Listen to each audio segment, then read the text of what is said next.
In Dynasty, there is no off season. We're going to tell you about how to make some moves to get ahead of your league mates.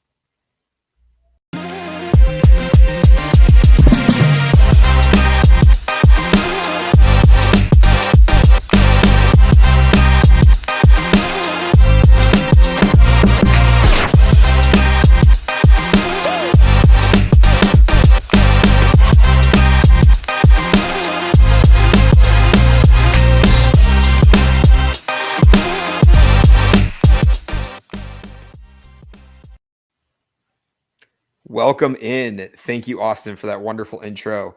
This is exciting because this is the first episode of the Dynasty Gambit, the inaugural episode. My name is Ben McCown, or Dynasty Big Mac FF, and I am joined here by Austin MJ, or my friend Austin Jacobson. How are you doing today, Austin? I'm doing great. How are you, Ben? I'm doing great. I'll just give kind of a quick roll through as far as how our year has gone, what has led us to here. And that is, we started off this business as the Super Dynasty Bros podcast and have evolved since to partnering up with the Fantasy Sports Advice Network. And now as the Dynasty Gambit, we are here to bring you our main really baby of the show is Dynasty Game Theory. And we're going to really be, as Austin would like to put things, player agnostic and think about things more as a strategy with Dynasty. So, Austin, do you have anything to add to that? Yeah, I think that's you pretty much covered it. I think the key is we're looking at things from less how does this player compare to this player, and more how does this type of player fit with this type of strategy, and how does a strategy that's moving you in the direction of contending versus rebuilding, what do you do with that? What types of moves can you make to kind of get ahead of your league mates? What kind of things can you do to anticipate ahead of time? Valuing players in a value market, sort of like you would stocks in the stock market. So figuring out what type of player fits with your type of build, and figuring out when to buy certain players, when to sell certain players. And that's the overall idea, is that we're just going to dive into game theory, getting leverage on other teams, how to kind of sustain success, and how to make moves that maybe your league mates won't exactly anticipate what you're doing with this, and be thinking sort of like, the theme of chess that we're kind of going with here is thinking multiple moves ahead. So not just thinking about what does this one deal get me, but what can I do with that thing that I got? And then what can I do with what I get with that deal? So just thinking multiple moves ahead, having a long-term plan, and maybe making some moves that might initially look like, hey, what are you doing? Like, what is this guy doing? What's he building in there? One of those things. And then you come out the other side making small incremental values repeatedly, and you're building a championship contender, hopefully a dynasty. That's kind of the whole point of this game, isn't it? Yes, absolutely. And one game that I loved playing growing up, and actually how it was just so fitting that we came up with the name, was chess. And kind of the thing that you described there, Austin, is exactly what you're looking for in chess, and what describes a gambit, right? Like, this idea of a gambit is that you're basically sacrificing something right now to pay off later in the future when your move's ahead, and now you've basically gotten your opponent in a checkmate, right? So, like you said, maybe a deal that you do now that it's like, is this going to work out? But then, you had the thought process in the back of your mind of, this is what I wanted the outcome to be. And that is where it's like the checkmate is that fantasy championship. So we're excited to bring this content to you. And we've got some potential topics today to really talk about throughout the offseason of ways that you can zig when your other league mates are zagging. And I guess, Austin, explain a little bit more about that as well. As like, what kind of things are we looking for when we're trying to make these moves, or what is the purpose of zigging when everybody's zagging? Yeah, I think what it is when there's kind of conventional wisdom that builds, especially in the off season when a lot of people are bored, people are just picking up on any little headline there becomes sort of a sentiment about a player where everybody starts to all of a sudden like a player, or everybody starts to hate another player, just based on small news that probably doesn't carry much weight over a long term. So sort of figuring out when nobody wants to buy this guy because, he didn't show up to OTAs, but you're like, he's going to be there. I mean, how many times do we see? Yeah, exactly. Well, I think we'll talk about him a bit later, but I think you'll see a lot of times where it's like, oh, this guy, I'm worried he's on his last year of his deal. He's never going to get another deal. And then, or on the reverse, this 7th round rookie ran a really good route in training camp. I have to buy it. So sort of thinking about, okay, everybody really wants the 7th round rookie. I paid a 4th for him. Can I get a 3rd for him right now? So some of that stuff where you're just looking to sell some good news or buy some bad news. But also more than that, we're going to kind of go beyond that type of thing today and more into like doing moves that are kind of the inverse of what your entire strategy would necessarily expect. So we all know about contenders are supposed to buy. You're supposed to add, Derrick Henry. You're supposed to add Tyreek Hill. You're supposed to add guys that are old, that are going to smash, that are great redraft players, but you're wanting to win the championship right now. So you want those guys. And on your rebuilders, you're getting all your points off your roster, right? You want to get the number 1 pick. You want to sell all your guys. But we have to remember, this is the offseason. This is the middle of June, right? You're not scoring points for another 2.5, 3 months.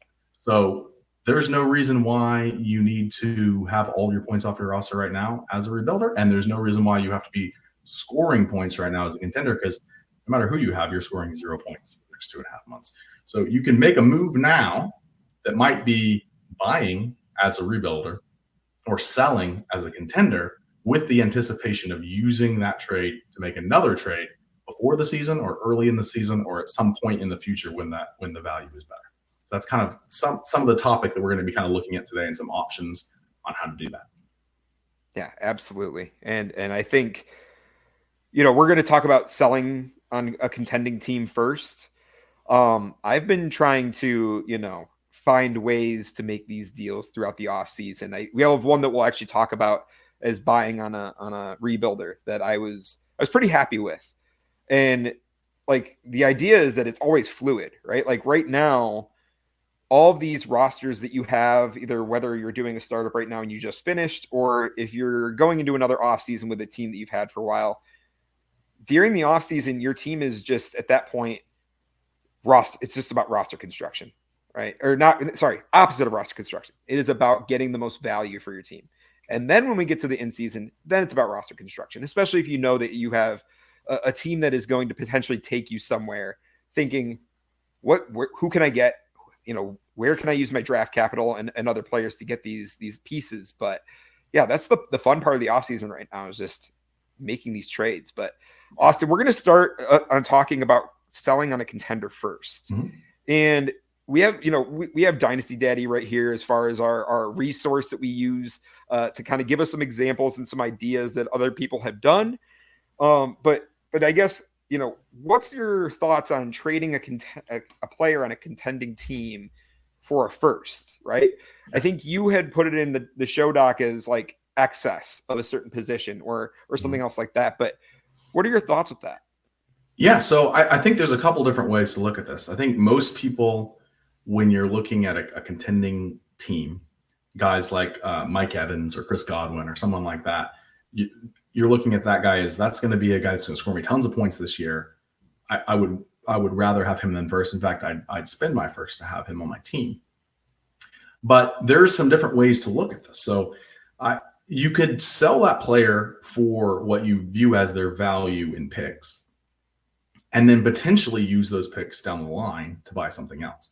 So let's say you have a team that has 6 or 7 really good wide receivers and you only need to start 5. The inclination can be, okay, my wide receiver 7 is, my wide receiver 7 is, let's say it's Adam Thielen, or let's say it's, somebody maybe a little higher, like Jawan Jennings. You have somebody like that that's like a solid, serviceable flex. I want to trade those guys, right? That's kind of what people think. I have too many of these, so I'm going to trade kind of these guys at the bottom. But really what you should be looking to do is which players are people willing to pay for and maybe even overpay for.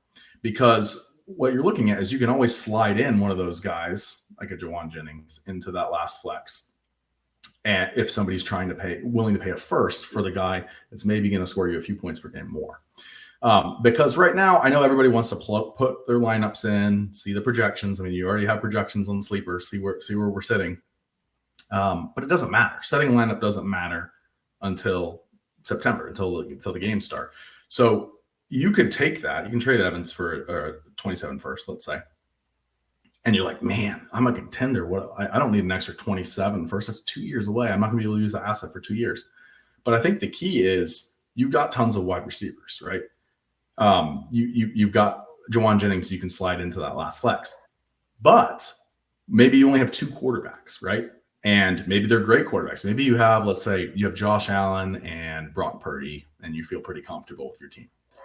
What happens if Josh Allen or Brock Purdy get hurt? Now you've got an extra first to buy another quarterback. But I wouldn't turn around and buy another quarterback right now. What you do is you bank that first, because what if it isn't Josh Allen that gets hurt? What if your top 2 receivers get hurt and you want to buy back a player? Usually, in most league markets, if a first is the going rate for a guy like Mike Evans, you can buy a Mike Evans in season with that first. So maybe you don't get Mike Evans back, but you get a guy kind of in that same tier. Maybe you get Jerry Jeudy, maybe you get Terry McLaurin, kind of somebody in that same range. And more than likely, now I wouldn't sell guys on a contender for below market rate or even necessarily market rate. You want to look to sell a guy for if you can get more than you think he's worth, even if you're trying to compete now. So if somebody's willing to give you a first plus for one of these older guys that you don't think is going to end up being worth a first plus in 6 months, you can take that, bank it like it's currency, and buy something with that later, even if you're still contending. And so I think that's kind of the picture I'm trying to look at. I want to give one example of what I did in one league. So actually, Mike Evans, this was 2 years ago. I traded Mike Evans for what was a 2025 first. And I traded Matthew Stafford, I believe, for a 2026 first. And then, or maybe it was for another 2025 first. But then I took later in the seasons, this is midway down the line, I have 2 extra 2025 firsts. And I traded, I think those 2 25 firsts, a 24 first, I think Christian Watson for Justin Jefferson. And I think if you look at that trade, it's fair. Like, it's a fair trade to get. But I think if you had tried to trade 1 first plus Watson, Stafford, and Evans, it would have been a bunch of stuff. And that would not have gotten done, especially because I was trading with a guy that was rebuilding.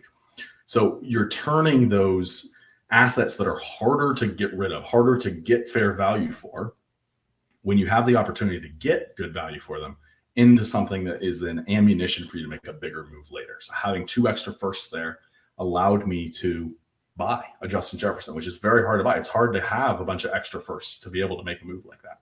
So even if you're not buying, even if you're not using them to buy one player right now, or even in a few months, you hold on to them and you buy when you need, or you buy when there's an opportunity. That's kind of the gist of what we're looking at with this. Do you have anything to add on that strategy?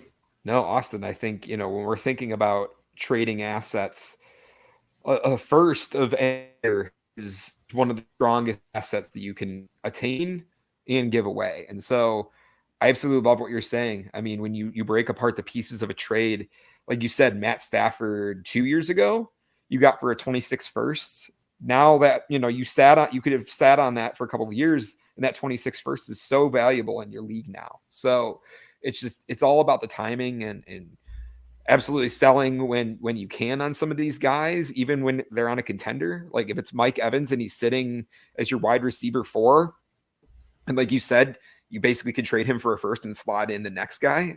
You can absolutely do that and feel good about it. Yeah, I think there's a lot of guys that kind of fit this criteria, where you're looking at guys that I think Chris Godwin is one. We had a lot of discussions in our Discord. We had a couple of people saying, like, would you, on a contender, would you buy Chris Godwin with the 27? And first? I did. I sold Chris Godwin. If Dougie's listening, sold Chris Godwin for that 27 first. He wanted to put his money where his mouth was. Because I think there's actually a lot of people that you get in the mindset first of all, I think there's too many people think they're contenders. I think in any given league, I think you have 6 or 7 teams at least that think I have the best team in this league. It's just how it tends to work out.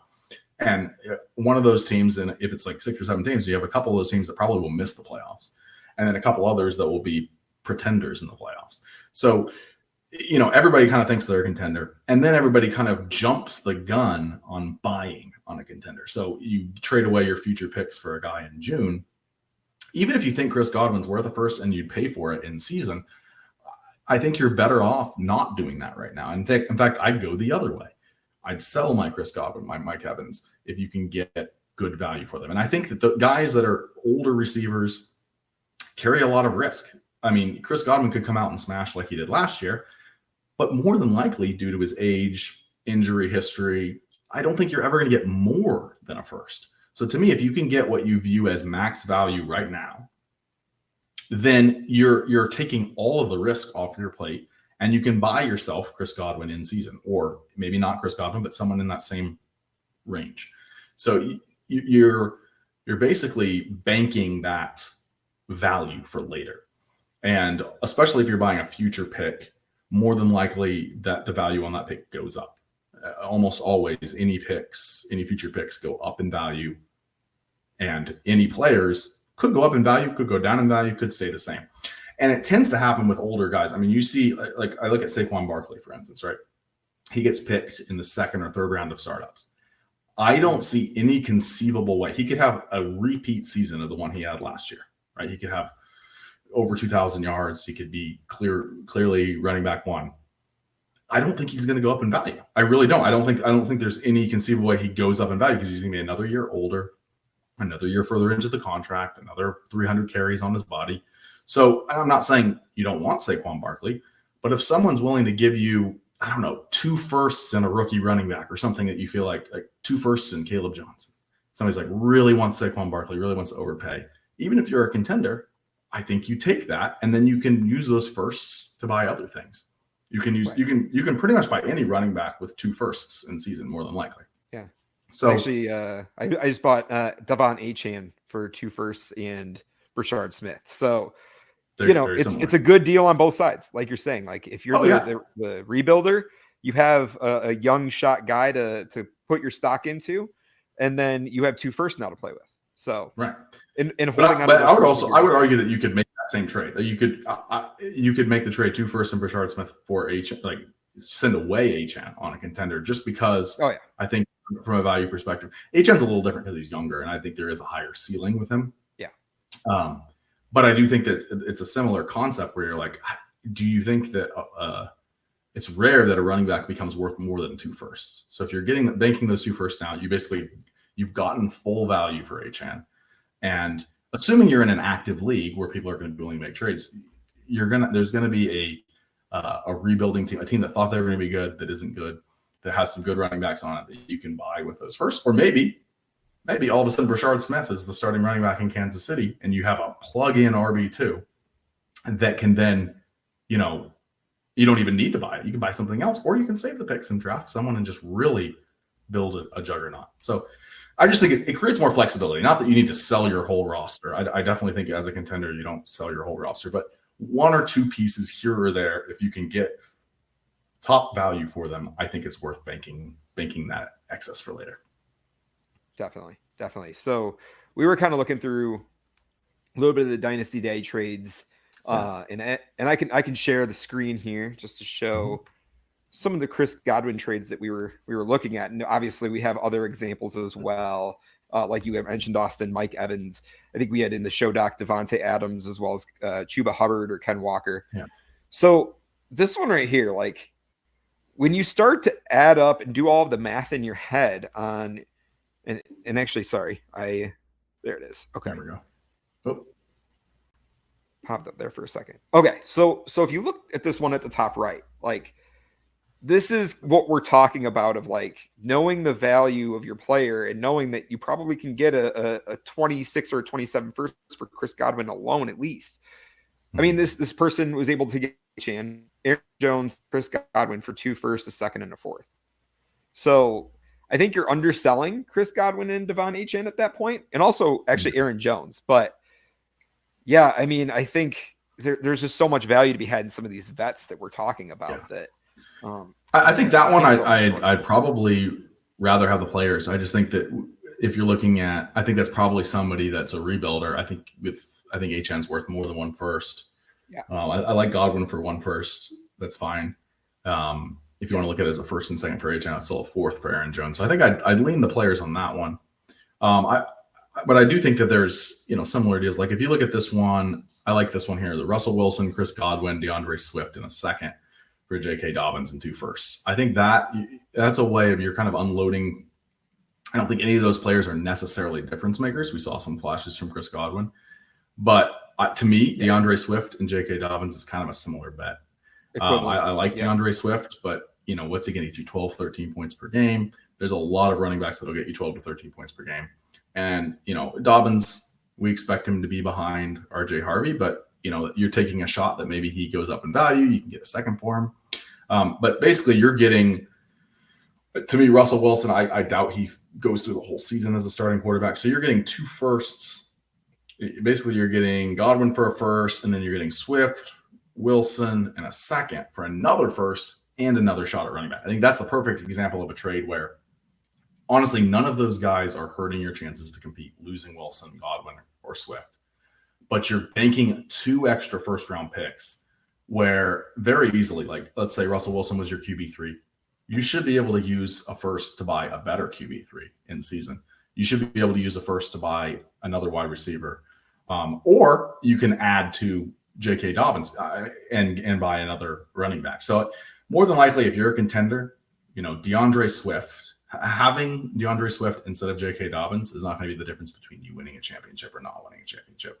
And so that's exactly the type of trade where maybe that was a rebuilder. I don't know. But I think you could make that trade. It's a smash, obviously, as a rebuilder. But as a contender, I think you could actually make that trade and store some extra value in those firsts and then make a move down the line. Absolutely. Let's see here. Ooh. What do you think about this Josh Jacobs, Devonta Smith, and 3 firsts for Ashton Jeanty and Chris Godwin? That's honestly a good tear down trade. To me, I think that's an overvaluing of Ashton Jeanty. I love Jeanty, but if you count Jeanty as the 3 firsts, then it would be Jacobs and Devonta Smith. Yeah, and then Jacobs and Devonta for Chris Godwin. No, that one. Give me the picks. That one is not fair value. Somebody's a little too obsessed with Jeanty. I think you could substitute any running back instead of Jeanty there. Like if you put Bijan there, I would still take the package over that. Let's talk about a guy we haven't talked about, and that's Devontae Adams, which I think there's a lot of hype in both ways, in both camps, that like you could see Devontae Adams being a wide receiver 1 this year versus if this is the time to sell. And I think when you look through some of these trades, what is this right here? 4 I don't see a single one of these where I wouldn't take the picks. Let's see. That first one, I think Barkley's worth 2 firsts, but then you're also getting credit for Hill and Adams each as a first. 4 firsts for those guys. 4 firsts. I think 4 firsts for guys that for sure. None of the there's a chance that in 2 years none of them are playing anymore. I mean that's great value, and you can turn those firsts into something else. Devontae Adams, Javonte in the round 3s for 2 firsts. I think I'm taking the first there as well. Like that's Javonte and Devontae themselves together don't equal 1 first, and it's the same for the 3 thirds. So I agree. To me, anytime you can get, I think in most sharp leagues, you're probably not getting a first for Devontae Adams. But if you could combine Devontae Adams with another player, I traded, this is a rebuilder, but I traded Adams and Kelsey together for a first in 1 league. And I mean, those are 2 guys that'll probably smash for a year.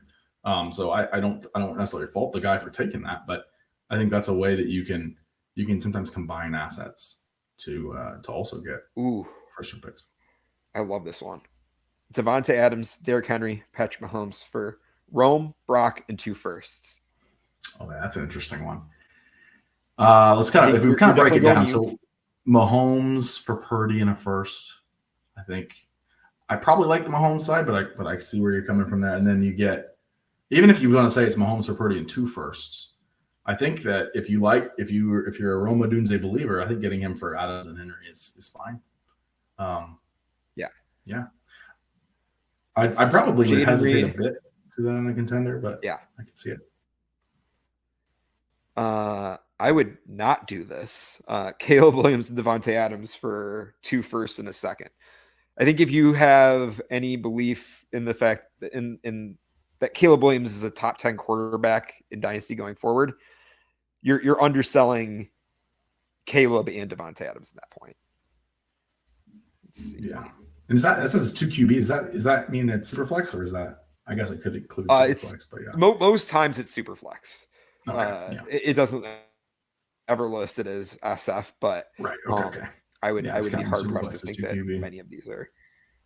Yeah, I think Williams is worth 2 firsts at least. And then so that'd be, you're only getting a second for Adams. Yeah, those are examples. I think that right now, the conventional wisdom is that people are not willing to sell young players. And there's a lot of old players that people are willing to get rid of. But typically it's on the other side of that, it's the contenders are thinking about, how can I strengthen my roster? How can I add value to it?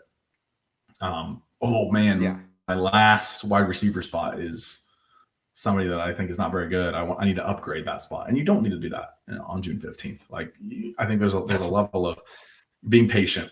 Maybe the projections show you only scoring 140 instead of 155 or wherever you think you need to be, but you don't need to set that lineup right now. So I think there's value in storing value for later, and I think that's I could keep saying it, but I think that there's a lot of times people will bristle at the idea of don't spend your capital now, right? They want the best team possible. They want to have the team to show off, but it's just something also to think about, that like when you receive an offer and that person is really, really wanting your player, and you basically say, no, I'm going to hold. I want to see what this asset is, and then ends up becoming something greater. Like, they're going to be giving you more later on. I've had a lot of examples where somebody goes back in the DMs later and is offering me double what they were offering me the first time, just because I wasn't trying to be desperate and take the first pick that I received. Like, if you believe in these assets and the way that they can grow, try to get more for for them. And I think we saw some good examples of selling on a contender, but let's talk about the second half of our show, which is buying on a rebuilder, or what deals you might make in order to get certain players on your rebuilding roster. Yeah, so I think that what's very interesting about rebuilding teams is that there tends to be like an immediate, like if there's 2 or 3 teams that are rebuilding, an immediate, like, we're racing for the number 1 pick. Like, you're my competition for this. I need to shed as many players as I can. But I think you want to be careful with selling for the sake of selling, to the point where your team is so far away that you're going to be spending 3, 4, 5 years just to catch back up. And I think a lot of teams will sell the entire, like, anything I can get for Devontae Adams, just the first person to send me a second. I don't think you need to do that in the middle of June. So that might be something where in the middle of the year, Adams has been up and down. He looks like he's never going to be worth a first again. You're just wanting to get something out of him. I get that. But right now, I think there's still the potential that you see Adams go up in value. So to me, unless you're able to get a first, maybe 2 seconds, or a second and a young player, I would probably hold on to a guy like Adams. And I think beyond that, I might look to buy some players that I think will go up in value. You had some examples that you wanted to talk about as far as buying potential players that actually are way down. Yeah. So I think we're going to mention him later, but Dak Prescott, and the crazy part about it, and we've talked about this before, but you look at it and you're like, Dak Prescott, he's 31 years old. Like, why would I buy him on a rebuilder? And this trade just worked out perfectly for me. And I'm not, normally I would have been, and this is how why we tried to take our emotion out of it, because I would be like, Dak Prescott on a rebuilding team, hell no. But the idea with this trade was, I had Jalen Hurts on a rebuilder. It's rough. Like, basically Jalen Hurts, DK Metcalf. Actually, Dustin had invited me to an orphan on this with this team. And it was one that I just basically wanted to blow up and just try to get as many picks as I could. I just wanted it to be that kind of fun league with that, right? And at one point I just committed so hard to it that I traded Jalen Hurts and Darnell Mooney for Dak Prescott, a 26 and a 27 first. So Jalen Hurts, probably a wide receiver 3 bordering wide receiver 2 for Dak Prescott and 2 firsts. And Dak Prescott, in the way that we're thinking, right, is he plays a little bit through the season. If you're not contending, you can hold them at any time. And basically when those contenders come to you asking you for that quarterback, when their quarterback goes down, you're the guy that they're looking after, and they're going to offer you probably another first for Dak Prescott. So now you just got 3 firsts for Jalen Hurts and Darnell Mooney. Yeah, I think that's a perfect example. I think I can't tell you how many times as a contender I talk to a rebuilding team, and as part of the trade, maybe as even a throw-in piece, there's some 30-year-old guy that's from my team that I'm sending them, and they're like, he doesn't fit my window. Like, I don't want that guy. And I get that. But at the same time, that's an asset, right? Anytime you can get something that's an asset that is worth anything, add it on to a trade, you want that, right? And I think that there's so many people are just thinking, will this player be on my team when I'm competing? And if the answer is no, I don't want him ever. And I think that's not looking at it the right way. I think you can buy an older player that you think is currently below his ceiling, like below what you think market value will rise to, and then flip that player later. And I think so many people are just looking at, does this guy fit, my window right now? And I think that is not the way to look at it. I think it's, what can I do with this player? What can I turn it into? And so I think for a lot of rebuilders might say, yeah, I don't really want 2 firsts in Dak. I'm going to hold out for 3 firsts from someone else, right? But Dak there's a high chance, and he may even be worth a first now, right? But there's a high chance that Dak will be worth a first in season. And so I think what you're looking at is you basically did get 3 firsts for Jalen Hurts. You just have to be able to look at Dak Prescott as somebody that can move for a first. And even if you can't do it now, early in the season, somebody's going to get hurt and somebody will come by. And I honestly think there's a good chance that you can get a first and a second, maybe even 2 firsts for Dak if we see him return to how he was playing in 2023. I believe he was QB 2 or 3, depending on format. So, the last time we've seen him play a full season, we've seen, him produce. So yeah, you can buy a 31-year-old quarterback on a rebuilding team. And I would argue if someone is thinking, I'm worried about Dak, I'm worried that he'll ever be the same. And they'll give you, let's say you just drafted Jackson Dart, right? And you're excited about Jackson Dart. He fits my window. He'll be good in 2 or 3 years. From a dynasty value perspective, Dak Prescott in most rankings is ranked above Dart. I mean, it depends on the league, but you probably can trade Dart maybe for 1 first right now, maybe depending on the league.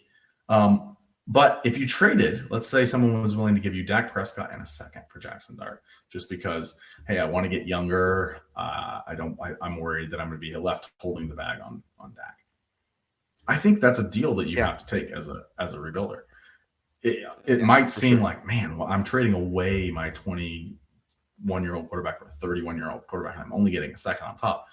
But just the value baked in with, I think there's very low downside to getting a guy that you can almost certainly flip for a first at some point in the future. So I think that you can make moves. Dak's more likely to produce, right? Yeah. I mean, we're not exactly sure. We're not sure if Russell Wilson or Jameis Winston or Jackson Dart is going to start the season. So at least we know Dak Prescott's going to be starting week 1, and he has the room to grow up and basically grow up in value. Yeah, can you pull up, do some Dynasty Daddy Dak Prescott trades? I'm curious, see some stuff that's been going. Let's see here. Share my screen right now. But yeah, I think it's definitely. Oh, there it is. Okay. Yeah. Okay, so while we have that pulled up here, let's take a look. Actually, hang on 1 second. Okay. So Dak Prescott and CeeDee Lamb for Drake May and James Cook. All right, let's see here. We're looking. That's interesting. There we go. Dak Prescott for Jackson Dart and Kyle Williams. That's interesting. Perfect example. That might be a little steep. That's a little overzealous, maybe. Yeah. Ooh, Dak Prescott and the 103 for the 101. That's a deal where I think you could make a trade off of the 101 and pick up. Yeah, actually, I would like the 103 and Dak on that side of that one. Look, some of these Dak Prescott for Tyrone Tracy and Jack Charbonnet. They're one quarterback league. Yeah. Let's see here. Yeah, Dak Prescott for a 204 and a 304. Give me Dak Prescott. Look at even on a rebuild. Look, which one? Oh yeah, yes, perfect. That's a perfect. The 204 and 304. Yeah. Dak Prescott plus 2/3. Where's the for Bryce Young? Okay, that's an interesting one. That kind of fits what we were just talking about. Well, right now, Dak Prescott's going in the same round in startup. So give me the 2/3. Yep, 2/3. You're banking Dak extra Prescott value. for Demarcus Robinson. Demarcus Robinson's basically a fourth at this point. So him 207, 302. Give me Dak. Yeah, that is a 1 QB though. So. Oh, yep. Got it. Yeah. You know what? Because a lot of our listeners, right? We play both 1 QB and Superflex, but a majority of a lot of our leagues are Superflex. And we're looking at the value for Dak. We're looking at. And then when we're talking about, I guess I think Dak in a 1 QB is more of a fringe asset that you could take or leave. But I do think that I saw one there, Gino in a first for Dak. I think that's an example of, if you can get that kind of value for Dak Prescott, like more of what we were talking about before. Oh, there it is. Yes. Where as a contender, I'd be willing to trade Dak for Gino and the first. I think that's a way to kind of tear off banking a first to value, and you're still getting a guy that may actually produce just as well. Like, I think that's a good trade where you're taking a lot of the risk off yourself and you're banking something for later. What do you think of that? That's a tough one right there, because Jalen Hurts is so valuable, but Jalen Hurts, Brian Robinson for Breece Hall, Dak in the first.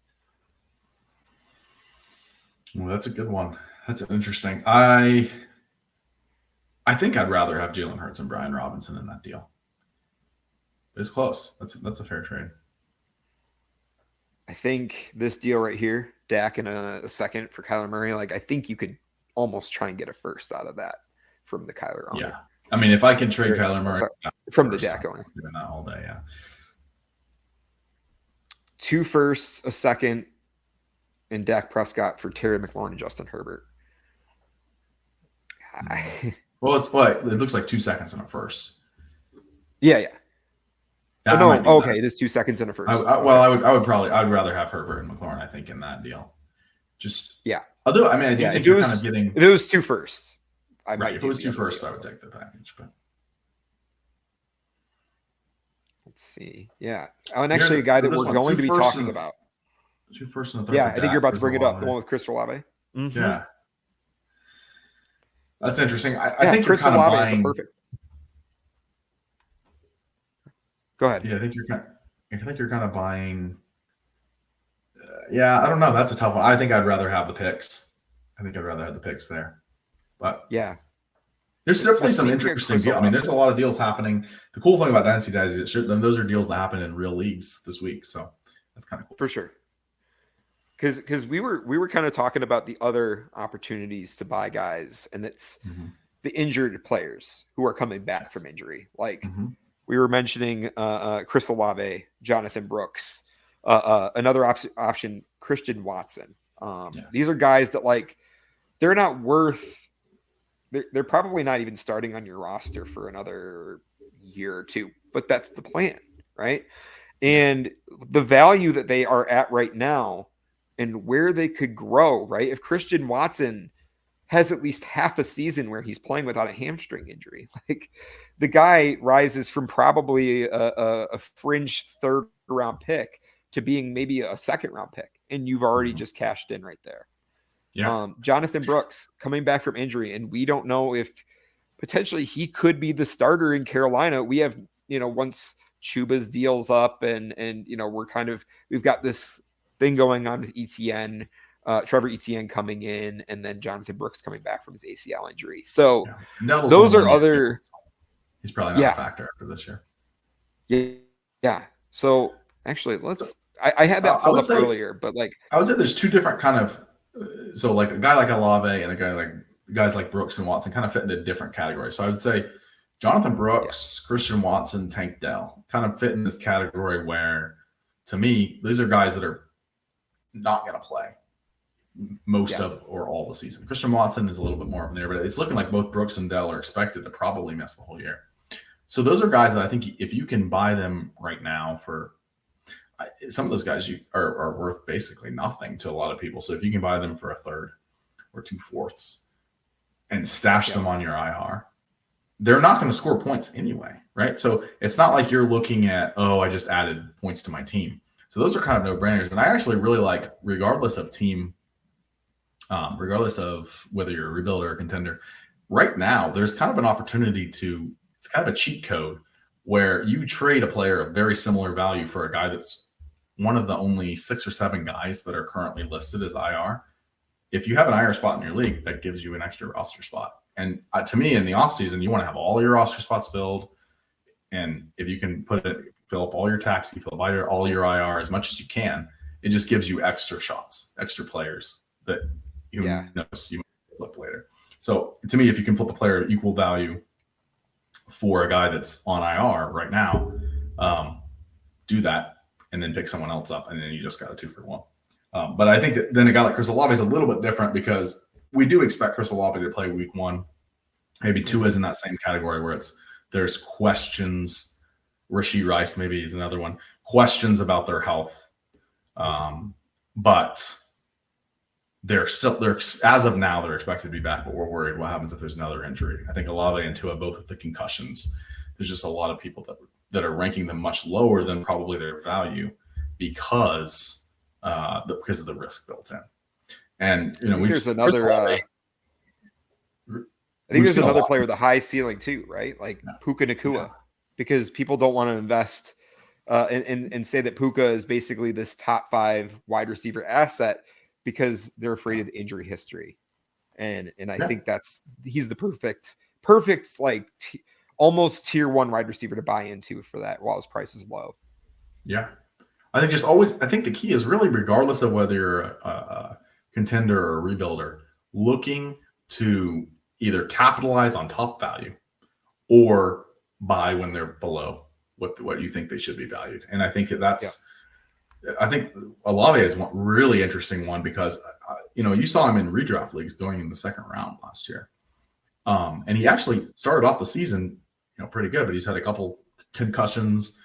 But it's kind of like, to me, when you're looking at the game of football, any player can get hurt on any given play. And so I don't want to completely bail on a player that is very talented just because they have an injury history. And I think this is the time to buy Chris Olave. And I think even if you're on a rebuilder, if you can get him, I don't know if I'd pay a first, but if you can get him for less than a first, or if you can package together a couple players to get him, I think that's the perfect guy to slide into your roster.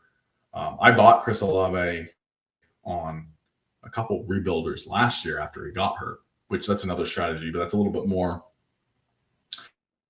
That's a little bit more intuitive. Like when people understand, like, okay, if they're going to score no points the rest of the year, I'll put them on the roster. But I think you can buy them now, even coming back, because there's just so much concern about him.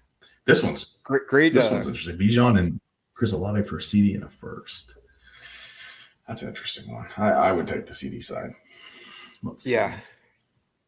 See Chris Olave in a second, for Najee a fourth and a second.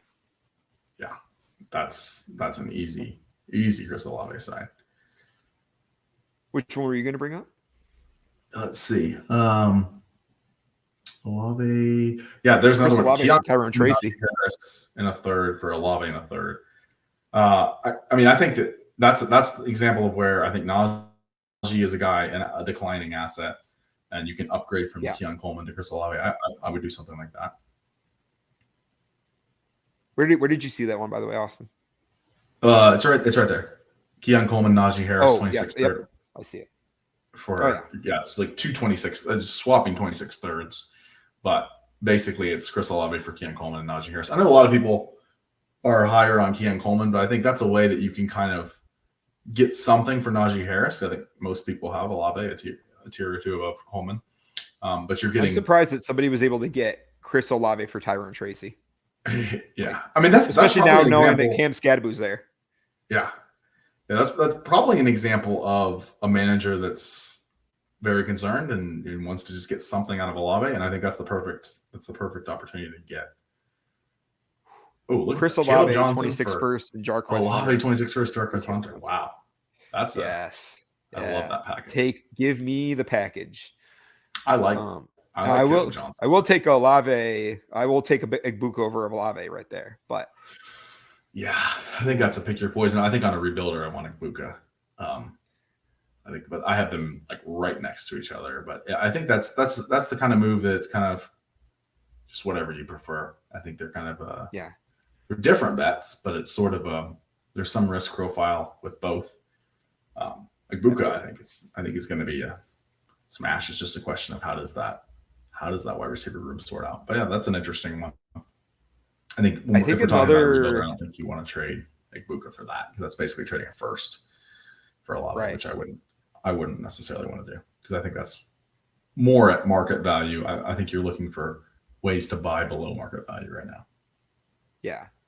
I think another like bucket that you can start to also put some of these things in is we just talked about injuries, but then we also talk about like situations that we don't know what's going on. And some examples that I wanted to include were players like Travis Etienne or, some players on contract years like Jameson Williams or, George Pickens was basically, I believe, signed to a 1-year deal in Dallas. So you kind of almost have to want to trade for the players you believe in, the ones that you think will gain in value for sure. And like right now, for me on a rebuilder, if you're going after Travis Etienne, that's just gonna be found money once he's actually starting on an NFL roster.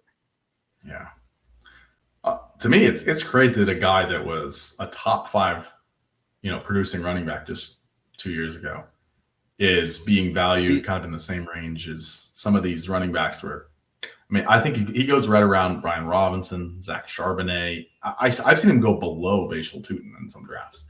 And I think you're buying him at an absolute floor. I mean, I like Etienne as a buy low right now. I'd buy him for, if you could, I'd probably pay a second for him, but more than likely, I think that's probably market value. But if you can get him for 2/3, I think that's something that you can almost guarantee to get some value back down the line. I think he's a guy that I would like to buy, really on a contender or a rebuilder. I think his value is just, people are giving up on him, but he's going to be in a great offensive system with Liam Cohen there. Yeah, this one right here, 2 firsts in Travis Etienne for Saquon Barkley. I think it's not a bad deal. It might take me a little bit more to get Saquon, but I could see that. Obviously, I think if I'm a rebuilder, I'm taking that. Question is, on a contender, are you willing to roll your dice? I think 2 firsts, depending on where those firsts are projected to be, I think 2 firsts for a running back is usually pretty good value. I think that maybe Bijan, Gibbs, and maybe Genty right now are the ones that are probably worth 3 firsts. But now this is 8 teams, so this 8 teams start 9. But Jalen Waddle, Travis Etienne for Jalen Royals in a 27 second. Oh yeah, there's a good example. There's a good example of. If you're a contender, you just drafted Jalen Royals in the 3rd round. You have a rookie, and you're trading away a future second, but you're getting Waddle and Etienne, 2 guys that I think can both potentially fetch a first if they hit their ceiling this year. I think Waddle could probably fetch a first right now. Etienne, if he ends up being Jacksonville's starting running back, I think he has top 10 potential. He does. I do think that Bigsby and Tutin will work their way in, but you're getting a lot of value insulation there, and you're basically only giving up a second and 3rd. I like that one a lot. I just traded DeAndre Swift straight up for Jalen Waddle today. So, wow. Yeah, basically I acquired Jalen Waddle. I was very surprised that even went through, but Yeah, people are also very low on Jalen Waddle right now. So another example of like a player we're just not sure. Like he's kind of, he finished off last season not injured, but like he's had this injury history where people are just really devaluing what Jalen Waddle was and what he could be if he played a full season. I think sometimes people can overrate opportunity for running backs. I think there's been a surge in appreciation for DeAndre Swift because it seems like he dodged a lot of the draft and free agency bullets. But he was incredibly inefficient last year, and I just don't think that Ben Johnson's going to mess around with that too much. If he continues to be inefficient, Roshan will get opportunities. The new rookie Kyle Monangi will get opportunities, or they'll bring someone else in. I mean, maybe he takes a step forward. Maybe he goes. I mean, he had a pretty good year in Philly 2 years ago. But I do think that Swift is kind of getting gassed up a little bit because it's like, well, they didn't sign Chubb, they didn't sign Dobbins, they didn't draft anybody before the 7th round. But if the reason you want a player is just because you feel like there's nobody else, I'm not sure that's a bet I want to make, especially if you're trading away a young wide receiver that we've already seen have top 10 finishes. Yeah, I would waddle side on that all day long. Buying an aging, like, less productive running back is usually not a good deal for in general to trade a productive wide receiver like that. And yeah. I mean, when James Cook, at it, you've mentioned him a few times. I've seen him. I think we had I forget, maybe it was Dalton in our Discord was telling us that he drafted James Cook in the 7th round of a startup. And to me, like if all the concern about the contract is pushing him down into the tier where you're drafting, Alvin Kamara and Joe Mixon, I mean, that to me is a smash. If you have an Alvin Kamara or a Joe Mixon or somebody or David Montgomery, and you can trade them straight up for James Cook because the James Cook manager is scared of a holdout or scared of him being traded. I mean, even if he does hold out, even if he doesn't even play this year, James Cook is a guy that how many touchdowns did he score last year? He was. He was on base at the beginning of the season, like I had to. I mean, I would think like it's double digits. Yeah, no, he had. I'll look it up real quick. 18 touchdowns last year. Yeah. Oh, okay. So yeah.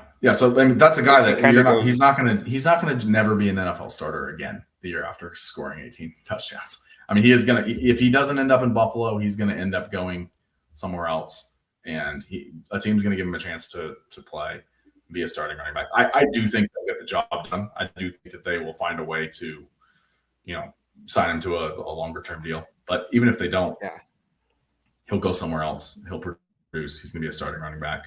And he was the RB. Maybe you're saying there's some risk there, but I mean, guys like Kamara and Mixon that are going around that same range, assuming that that holds up, that they go in the 7th round, they're 1-year bets anyway. So I think that if you can catch some of that panic from a contending manager, it's like, man, I'm worried that he's gonna be worth nothing this year.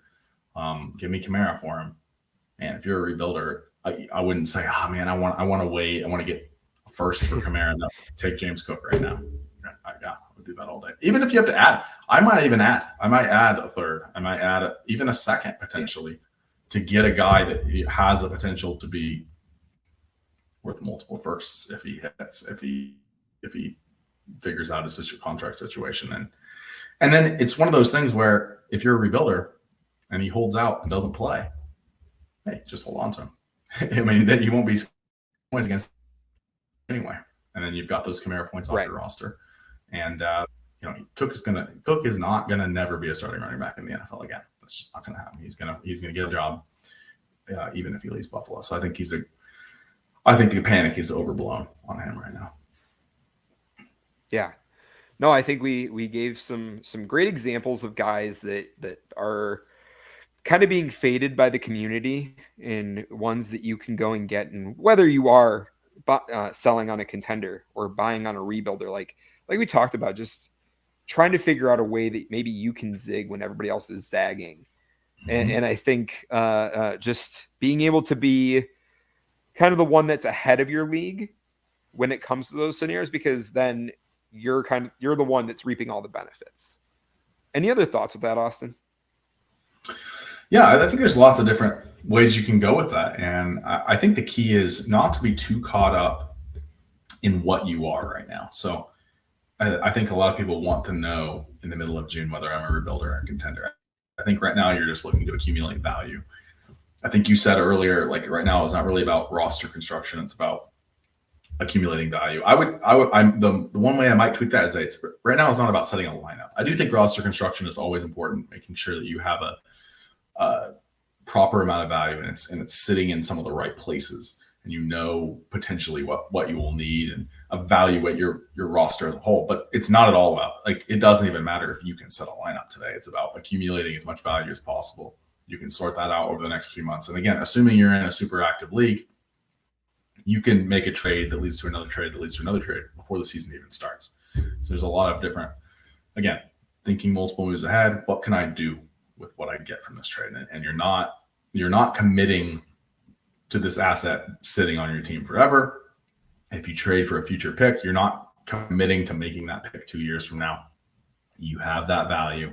You can move it for something else. I think that kind of sums up, regardless if you're either a contender or a rebuilder or you don't know.